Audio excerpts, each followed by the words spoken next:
மரணம் செய்திருக்கிறார்கள். 114 சூறாக்களை மரணம் செய்திருக்கிறார்கள். இது சாதாரண ஒரு விஷயம் அல்ல, ஏதோ ஒரு புத்தகத்தை போன்றதல்ல, இது ஒரு கத்திக்கதை அல்ல. எந்த வசனங்களை வல்லல் முஹம்மது ரசூலுல்லாஹ் ஸல்லல்லாஹு அலைஹி வஸல்லம் சொல்லுங்க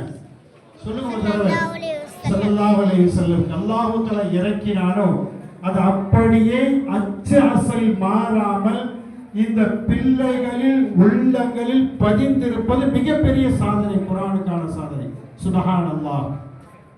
அப்ப இந்த அருள்மறை என்பது இதற்கு முன்னாடி உள்ள சமுதாயத்தில் நிறைய நபிமார்கள் வந்தார்கள், வேதங்கள் வந்தது, அதுவெல்லாம் மரணம் செய்தவங்க ரொம்ப கொஞ்சம் பேர்.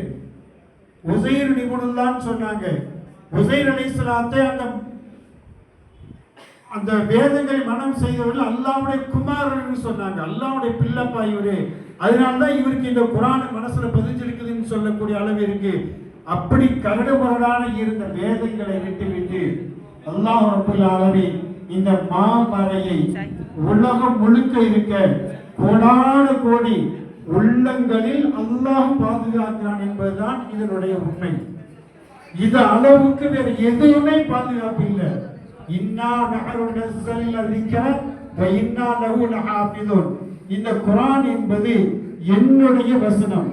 இந்த குர்ஆனை யார் ஓதுவதற்கு முயற்சிக்கிறீர்களோ, விளங்குவதற்கு முயற்சிக்கிறீர்களோ, நான் உங்களுடைய உள்ளங்களை விரிவடைய செய்து, நீ சின்ன பிள்ளையா இருந்தாலும் சரி, வயதானவர்களா இருந்தாலும் சரி, உங்களுடைய உள்ளத்தில் இறக்கி வைப்பது, அதை பாதுகாப்பது என்பது என்னுடைய பொறுப்பு என்று அல்லாஹ் தஆலா அழகாக சொல்லக்கூடிய இந்த மாமறை மரணம் செய்த மாணவர்களுக்கு, ஹாஃபிஸ்களுக்கு சான்றிதழ் வழங்கக்கூடிய இந்த நிகழ்வு என்பது மிகப்பெரிய பரக்கத்தான நிகழ்வு. இல்லாமல் ரப்பல் ஆலமீன் காலம் கடந்துருச்சு அப்படின்னு நினைக்காம இனிமேலாவது நாம கொஞ்சம் யோசிச்சு பாருங்க. 10 சூறா வச்சிருக்கிறோம், 10 ரக்காத்து தொழுகிறோம். கொஞ்சம் யோசிச்சு பார்ப்போமா? தினமும் பிரியாணி சாப்பிடுவோமா? தினமும் தயிர் சோறு சாப்பிடுவோமா?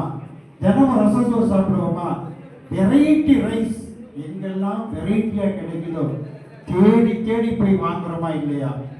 என்னுடைய ரப்புடைய வசனங்கள் இந்த முன்னோடு நான் நிறுத்திட்டேனே, எனக்கு என்னுடைய ரப்புக்குமான தொடர்பு குறைஞ்சிருச்சு அப்படிங்கிற சிந்தனை நமக்கு இருக்கா? எத்தனை சூறா தெரியும்? 10 சூறா தெரியுங்க.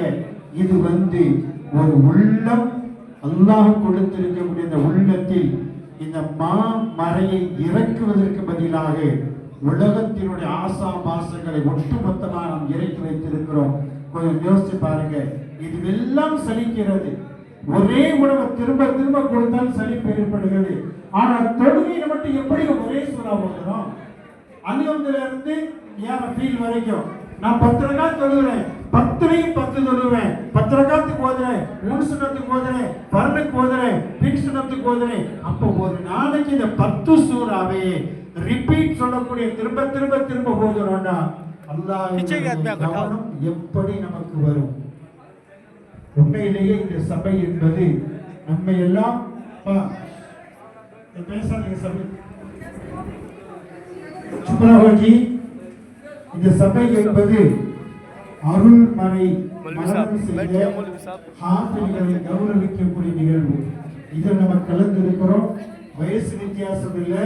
இன்ஷா அல்லாஹ் நீங்க குர்ஆனை முதல்ல பார்த்து ஓதுறதுக்கு முயற்சி செஞ்சிட்டீங்கன்னா அல்லாஹ்வுடைய மனம் செழிக்க வாய்ப்பு கொடுப்பான். முயற்சி செய்யாம இன்ஷா அல்லாஹ் சும்மாலாம் சொல்லக்கூடாது. சும்மா வாயில இங்க பேர் கேட்கிற மாதிரி இருக்கக்கூடாது. இங்க நீங்க வாக்கு கொடுத்திருக்கிறீங்க, சபையில சான்று கொடுத்திருக்கிறீங்க, உங்களுடைய பேரில் பதிவு செய்கிறேன். அல்லாஹ் நான் அருள்மறை வசனங்களை படிப்பதற்கு தயார். அப்புறம் நான் மரணம் செய்கிறேன் ரப்பே, இந்த குர்ஆனுடைய வசனங்கள் என் உள்ளத்திற்கும் வர வேண்டும் ரப்பே என்று நீங்கள் இருகரம் நேர்ந்தீர்கள். இன்ஷா அல்லாஹ் அதற்கான வழி அல்லாஹ் லேசாக்குவான். அதுக்கு முதல்ல என்ன செய்யணும்? குர்ஆனை பார்ப்பதற்கு ஆர்வப்படணும். போதமா இன்ஷா அல்லாஹ் எந்த வீட்டில் குர்ஆன் போதப்படுகிறதோ அந்த இல்லங்களில் அல்லாஹ் தஆலா நிறைய சொல்லுவான். பரக்கத் இருக்கிறது, குழந்தை செல்வங்கள் இருக்கிறது. குறிப்பா கணவன் மனைவிக்கு மத்தியில் மகிழ்ச்சி ஏற்படும். பெற்றோருக்கு பிள்ளைகளுக்கு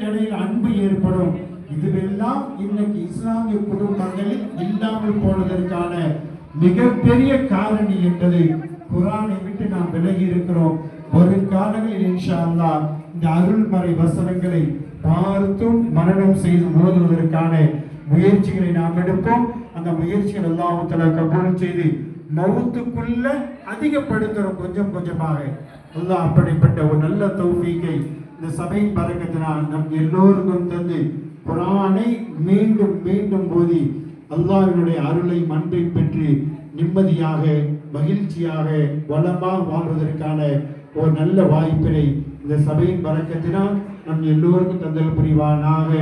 ஆமீன் ஆமீன் யா ரப்பல் ஆலமீன்.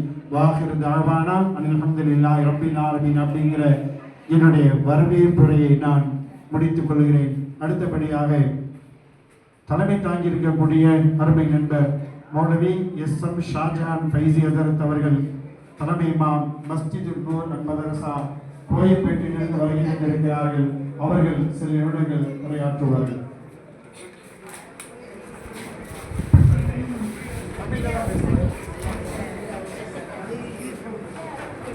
அஸ்ஸலாமு அலைக்கும் வரஹ்மத்துல்லாஹி வபரகாத்துஹு. இன் உரீது இல்லல் இஸ்லாஹ மஸ்ததஅது வமா தௌஃபீகி இல்லா பில்லாஹ்.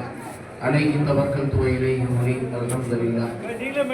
அல்ஹம்துலில்லாஹி முவஜ்ஜிஹி மன் யஷா வ நஹ்வல் ஹுதா வஸ்ஸலாத்து வஸ்ஸலாமு அலா சய்யிதினா முஹம்மதின் அர்ஃபஇ மன் நுஸிப லிஹக்கில் ஹிதா.